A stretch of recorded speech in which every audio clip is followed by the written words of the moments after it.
Commencement de la seconde lettre de Saint Pierre apôtre. Moi, Simon-Pierre, serviteur et apôtre de Jésus-Christ, je m'adresse à vous que notre Dieu et Sauveur Jésus-Christ, dans sa justice, a gratifié de la foi précieuse pour vous comme pour nous.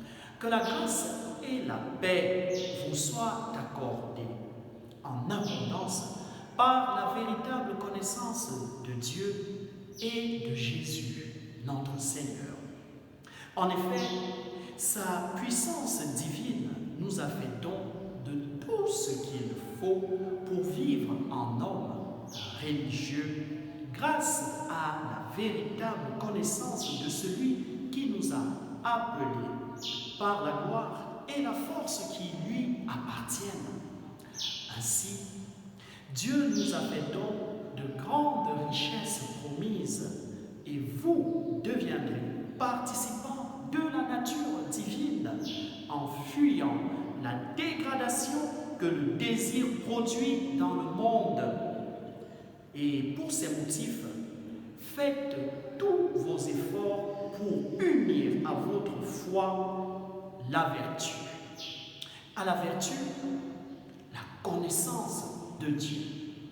À la connaissance de Dieu, la maîtrise de vous-même. À la maîtrise de vous-même, la persévérance.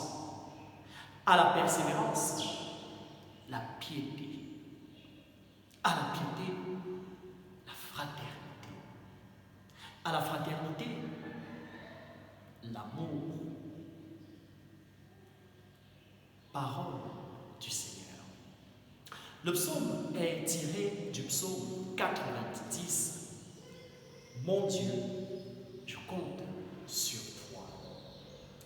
Quand je me tiens sous l'abri du Très-Haut et repose à l'ombre du Puissant, je dis au Seigneur, mon refuge, mon rempart, mon Dieu dont je suis sûr. Mon Dieu, je compte sur toi. Puisqu'il s'attache à moi, je le délivre, je le défends, car il connaît mon nom, il m'appelle, et moi, je lui réponds. Je suis avec lui dans son épreuve. Mon Dieu, je compte sur toi. Je suis avec lui dans son épreuve, je veux le libérer, le glorifier, de longs jours, je veux le rassasier, et je ferai qu'il voie mon salut. Mon Dieu, je compte sur toi. Évangile de Jésus-Christ selon saint Marc. Jésus se mit à parler en parabole aux chefs des prêtres, aux scribes et aux anciens.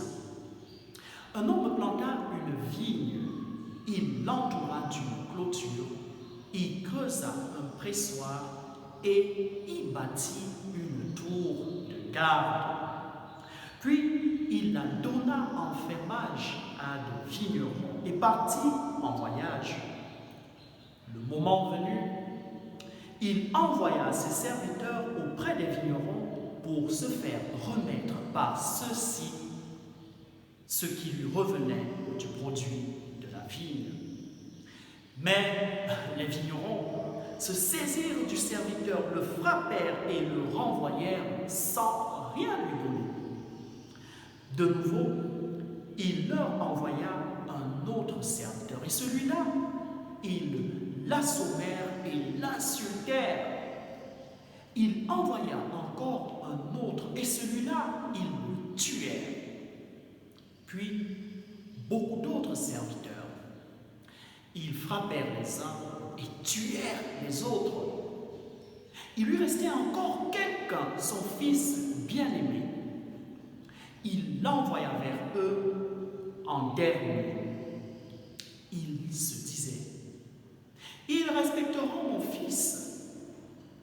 Mais ces vignerons-là se dirent entre eux, voici l'héritier, allons-y, tuons-le et l'héritage sera à nous. Ils se saisirent de lui, le tuèrent et le jetèrent hors de la ville. Que fera le maître de la vigne? Il reviendra, fera périr les vignerons et donnera la vigne à d'autres. N'avez-vous pas lu ce passage de l'Écriture? La pierre qu'ont rejetée les bâtisseurs est devenue la pierre angulaire. C'est là l'œuvre du Seigneur, la merveille devant nos yeux. Les chefs des Juifs cherchaient à arrêter Jésus, mais ils eurent peur de la foule et ils avaient bien compris que c'était pour eux qu'il avait dit cette parole. Ils le laissèrent donc s'en aller. Acclamons la parole de Dieu.